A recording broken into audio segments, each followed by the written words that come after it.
Selamat datang di mata kuliah Basic Drawing. Saya Jessica Warensia. Hari ini saya akan menjelaskan rencana program dan kegiatan pembelajaran semester atau yang biasa disingkat RPKPS dari kelas Basic Drawing.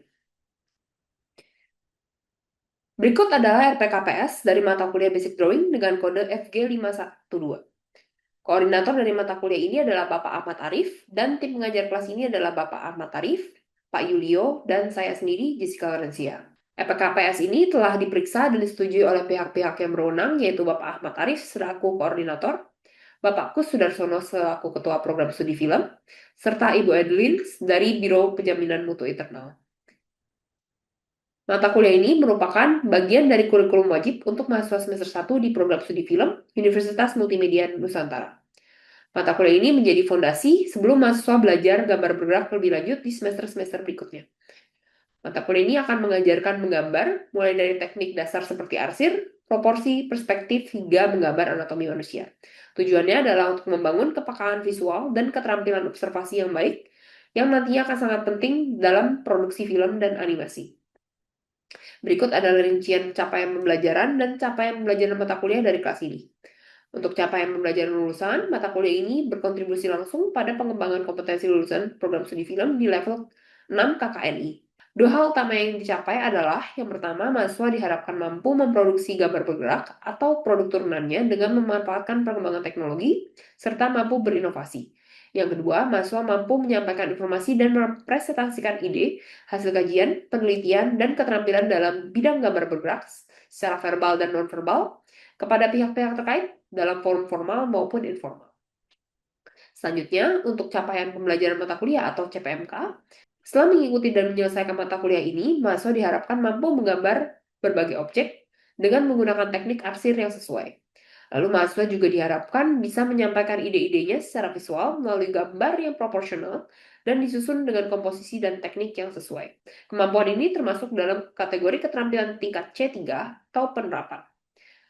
Secara keseluruhan, mahasiswa diharapkan mampu menggambar karya visual dengan menggunakan teknik perspektif dan arsir yang tepat, mampu menggambar tubuh, gestur, dan wajah manusia dengan anatomi yang sesuai, mampu menyajikan karya gambar dengan menerapkan prinsip dan teknik arsir yang tepat. Berikut adalah beberapa topik utama yang akan dibahas selama 14 minggu ke depan, yaitu bangun dasar, teknik arsir, pencahayaan, teknik perspektif, anatomi manusia, dan komposisi artistik. Topik-topik ini nantinya akan dibahas secara bertahap, disertai latihan di kelas maupun tugas mandiri.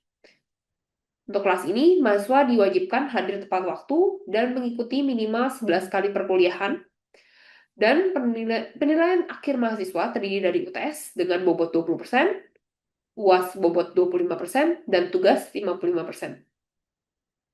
Berikut adalah grading scale atau skala penilaiannya, dan berikut adalah pembagian porsi penilaian untuk setiap CPL, CPMK, dan sub-CPMK dari kelas ini.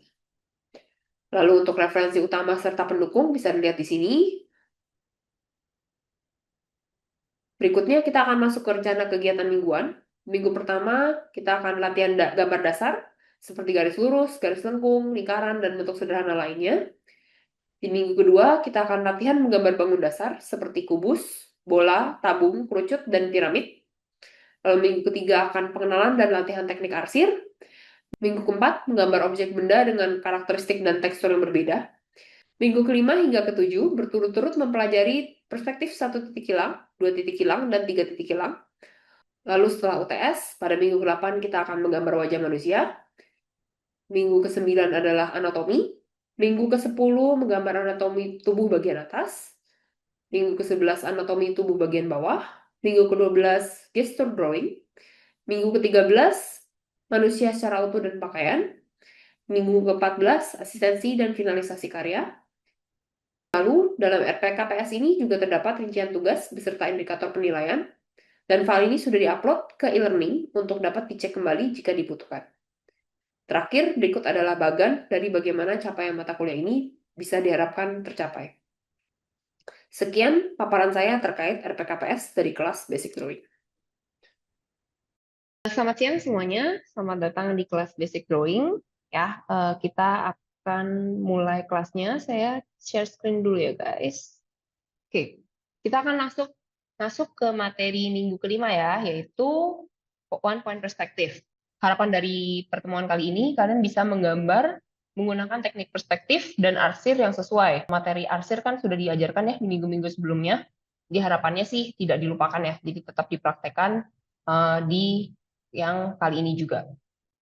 Kita masuk ke pembahasannya. Pertama, apa sih itu perspektif? Ya, jadi perspektif itu sebenarnya adalah sebuah sistem yang bisa kita gunakan untuk menggambarkan objek sehingga dia terlihat seperti punya kedalaman. Jadi akhirnya gambarnya terlihat 3 dimensi. Nah, untuk bisa mempelajari lebih lanjut mengenai apa itu perspektif, ada beberapa istilah yang perlu kalian ketahui. Yang pertama yaitu adalah garis horizon atau yang biasa disebut dengan eye level. Garis ini adalah garis imajiner yang tingginya itu sama dengan pandangan mata kita.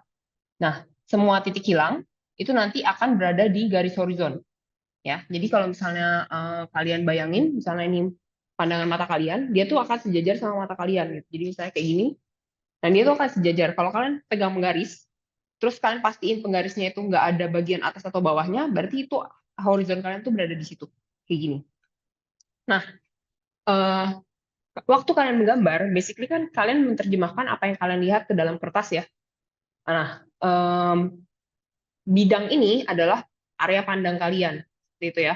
Nah, kalau misalnya kalian menggambarnya itu bagian yang lebih banyak bagian bawahnya, secara otomatis kan seperti ini ya. Jadi misalnya contoh bidang kertas kalian gitu ya. Nah, ini level normal kalian di sini, gitu. Nah, kalau misalnya kalian mau melihat bagian bawah, jadi area pandang kalian kan turun seperti ini ya. Nah, berarti garis horizonnya itu pindah jadi di atas.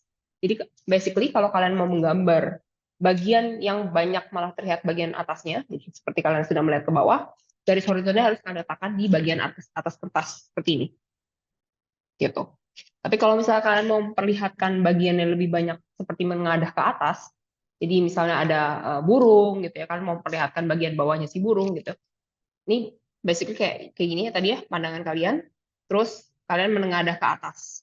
Nah, secara otomatis horizon line ini pindahnya ada di bawah, gitu karena horizon line tidak berubah ya. Jadi dia selalu sejajar sama mata kalian. Ini kertas kalian. Kalau mau melihat yang di bawah, horizonnya jadi di atas. Kalau mau melihat yang ke atas, horizonnya jadi di bawah seperti itu. Nah, secara kesimpulannya, jadi ya semua objek yang berada di atas garis horizon, garis eye level kalian, itu kalian bisa ngelihat bagian bawahnya, gitu ya. Jadi seperti kalian memandang objek yang ada di atas. Gitu. Sedangkan yang berada di bawah eye level, itu kalian bisa melihat bagian atasnya. Jadi misalkan mau menggambar karakter sedang melihat ke peta, gitu misalnya. Berarti garis horizonnya harus di mana? Atas atau bawah menurut kalian? Kalau misalnya saya mau bikin di atas ya, betul. Terima kasih Anjali. Oke, thank you. Ya bener ya. Jadi kalau misalkan mau bikin karakter lagi ngeliat ke bawah gitu ya, lagi ngeliat peta atau misalnya dia lagi makan, mau kasih kalian lihat makanannya, berarti garis horizon kalian harus ditaruh di atas. Sedangkan kebalikannya, kalau kalian misalnya mau melihat karakter misalnya lagi melihat pesawat lewat gitu. Nah, berarti garis horizonnya harus ditaruh di bawah supaya nanti bagian atasnya bisa bagian bawah dari pesawatnya bisa terlihat gitu. Nah, saat menggambar tidak selalu garis horizon itu harus berada di dalam kertasnya. Bisa saja garis horizon itu berada di luar kertas seperti ini. Ya, again, kalau mau looking down berarti horizonnya di atas. Kalau mau looking up berarti garis horizonnya di bawah. Nah, kita masuk ke titik hilang. Titik hilang itu apa? Tadi kan sudah ada penjelasannya mengenai eye level, garis horizon gitu ya. Sekarang tadi saya sempat menyebutkan titik hilang. Titik hilang itu apa sih? Nah, titik hilang adalah tempat di mana semua garis yang sifatnya paralel menyatu di sebuah titik gitu ya. Nah, kan sebutnya titik hilang. Ini menghilang ke satu titik. Nah, untuk di one point perspektif, kita hanya menggunakan satu titik ya. Nantinya di pertemuan berikutnya kita akan belajar juga untuk 2 point perspektif dan 3 point perspektif. Tapi untuk kali ini kita fokus untuk 1 point perspektif dulu gitu ya. Nah, untuk 1 point perspektif, again tadi kata-kata paling utamanya adalah ini, paralel. Jadi benda-benda yang tampil harus paralel, bahkan dengan viewernya. Jadi dengan kitanya tuh benda harus paralel. Di bendanya misalnya saya mau menggambar ini gitu ya. Oh ini deh, kotak tisu gitu ya. Nah, kotak tisu ini harus paralel dengan saya. Kalau misalnya kotak tisu udah miring, nah ini udah bukan 1 point perspektif lagi pakainya. Pakainya nanti 2 point perspektif. Jadi ini nanti kita akan pelajari berikutnya di pertemuan kedua ya. Untuk pertemuan sekarang, semua benda tuh harus paralel gitu. Termasuk dengan viewernya. Jadi either dia lurus seperti ini atau sekalian lurus seperti ini, gitu ya.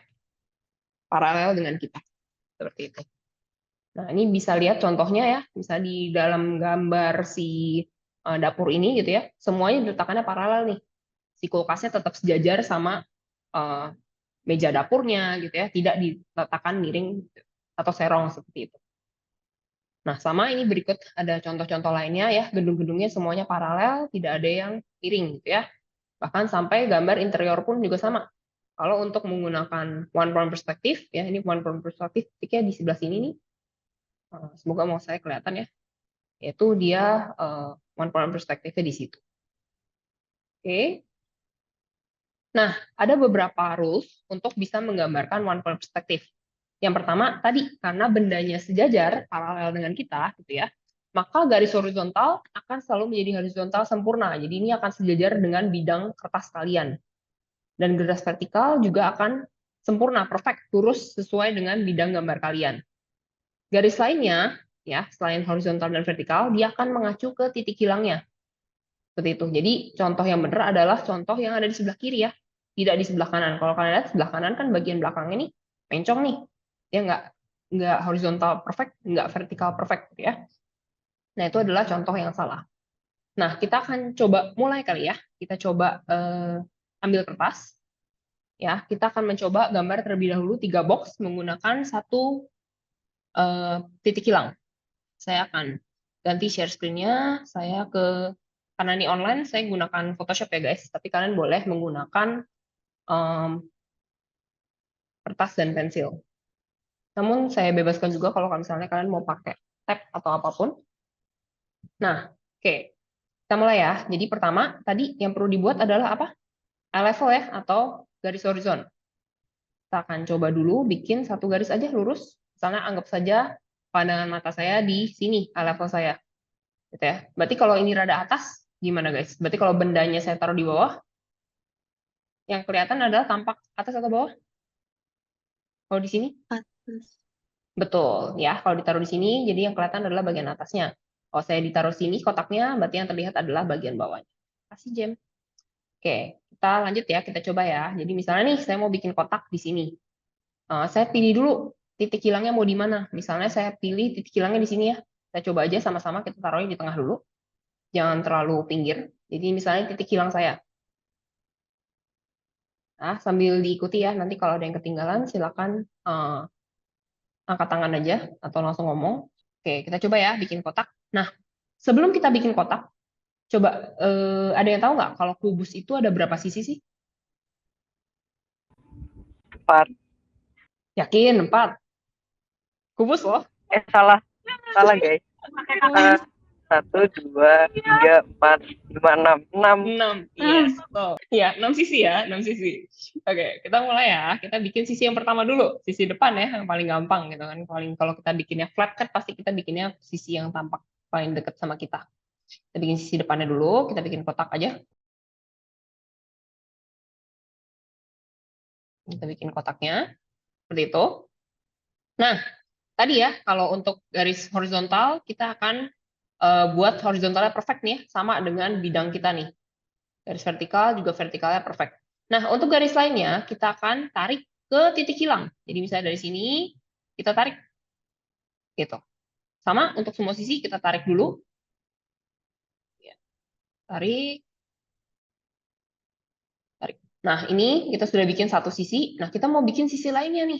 Sisi lainnya, misalnya kita bikin versi atasnya dulu nih. Bagian atasnya, ini kan bagian depan ya.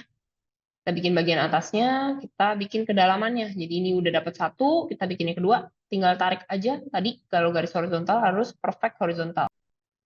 Itu, nah kita sudah dapat 2. Ya, kita sudah dapat 2 sisi ya.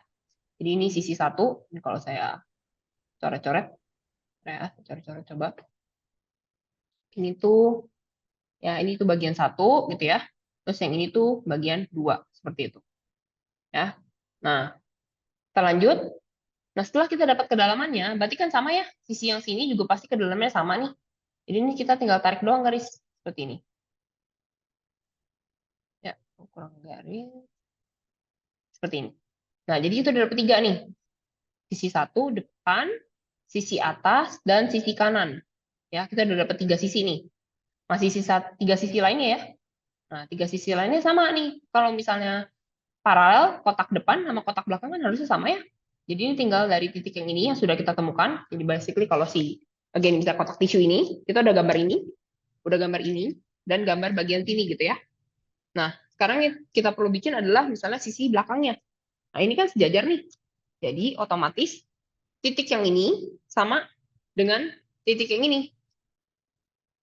Ya, garisnya sama. Jadi tinggal kita buat garisnya, turunin dari yang titik ini, kita turunin ke bawah. Ya, kita sudah dapat satu sisi lagi nih. Yang ini. Jadi dapat depan, atas, kiri, dan kanan. Kita tarik tutup yang bagian belakangnya. Nah, sekarang kita udah dapat semua sisinya jadinya. Nah, kita coba lagi ya. Kita coba lagi, sekali lagi. Kita sekali ini bikin di sebelah sini ya. Biar ada 2 perbandingan gitu. Kanan dan kiri cara kerjainnya gimana. Again, pertama kita bikin dulu kotaknya. Kotak di sini.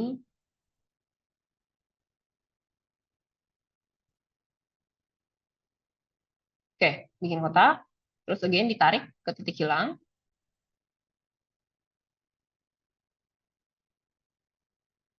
Oke, seperti ini ya. Ini sudah dapat. Kita coba bikin sisi lainnya. Misalnya saya bikin kedalaman. Kalau tadi kita coba dari atas, kita coba dari samping sekarang. Kita bikin kedalaman misalnya segini. Tarik. Ya, ini otomatis kalian sudah dapat sisi depan dan sisi samping. Seperti itu. Kita lanjutkan. Sisi atasnya, kita tinggal tarik garis horizontal.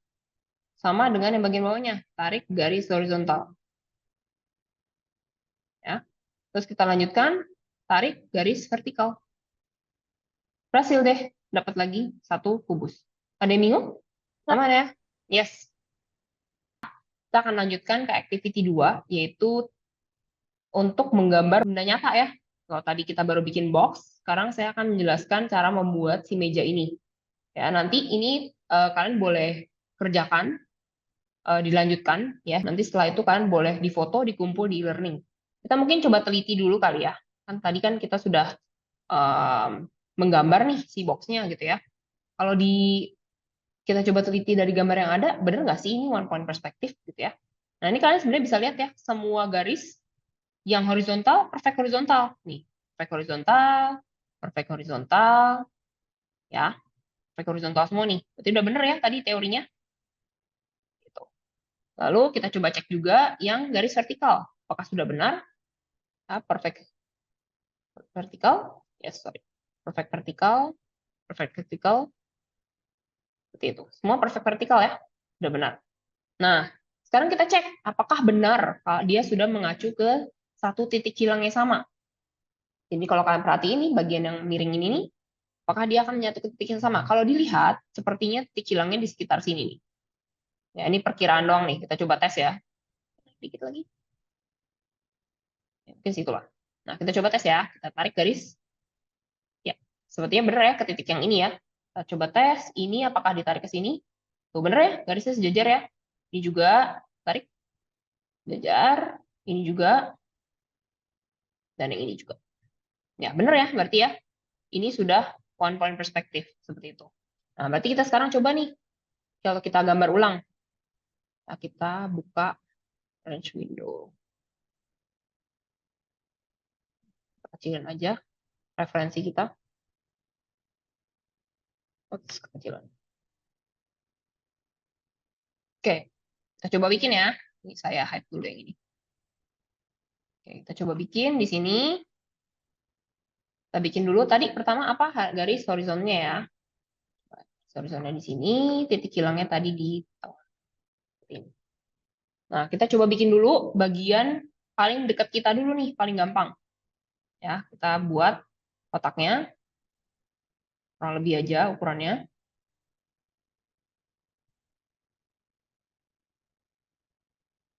Gitu. Nah, terus kita bikin bagian kakinya nih, misalnya ini kan ada kedalamannya sedikit ya. Ternyata kekecilan. Oke. Ya, ini kan ada titiknya dikit nih, ini ada lebarnya sedikit. Kita bikin lebarnya dulu. bisa. Ini misalnya ini segini. Nah, ini sekarang kita bisa tarik nih ke belakang ke titik hilangnya. Ya, jadi kita tarik titik hilang, ini juga tarik ke titik hilang. Nah, kita udah dapat bagian yang ini nih. Ya. Nah, ini kita bisa tentuin mau mejanya selebar apa. Jadi misalnya kita, kalau kalian lihat ini kan dia rada keluar ya, rada keluar nih. Nah, ini kita buat dia rada keluar juga. Nah, dari sini, tarik sini. Bikin ke lebar, ke tebalannya. Ya. Terus ditarik juga ke kilang. Nah, sekarang tinggal tentuin si meja kalian mau dalam apa. Ini harusnya yang ditarik yang bagian luar, sorry. Salah. Ini ya garisnya, bukan yang ini, bukan yang bawah. Karena ini nanti tidak terlihat nih garis yang ini. Nah, ini kedalamannya mau seberapa? Misalnya segini. Segini misalnya. Oke. Nah, ini udah pasti sejajar ya. Ini dan ini. Jadi ini tinggal ditarik aja ke bawah. Sorry. Tarik ke bawah. Nih, tarik ke bawah. Ya, udah dapat bagian yang ini dan bagian atasnya nih.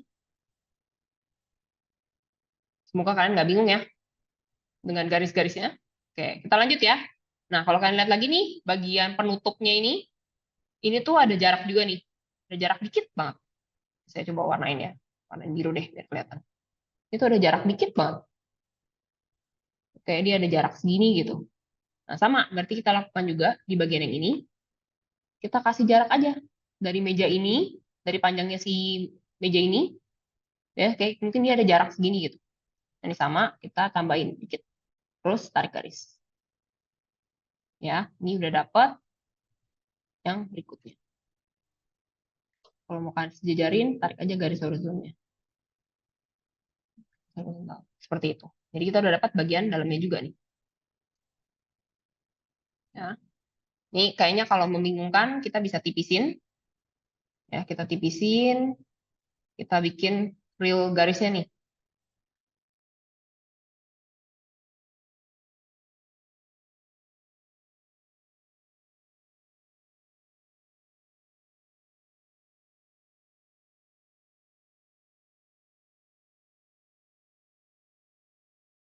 Ya, dapat ya mejanya ya. Ini kalau di hide, udah jadi meja kita. Ya, berarti mungkin yang bagian ininya, nanti kalian bisa coba bikin sendiri ya. Kan tadi udah tahu tuh step-stepnya. Nice, nice. Good job, good job. Baik, kalau tidak ada pertanyaan, berarti kita sudah bisa akhiri pertemuan kali ini. Terima kasih semuanya sudah join.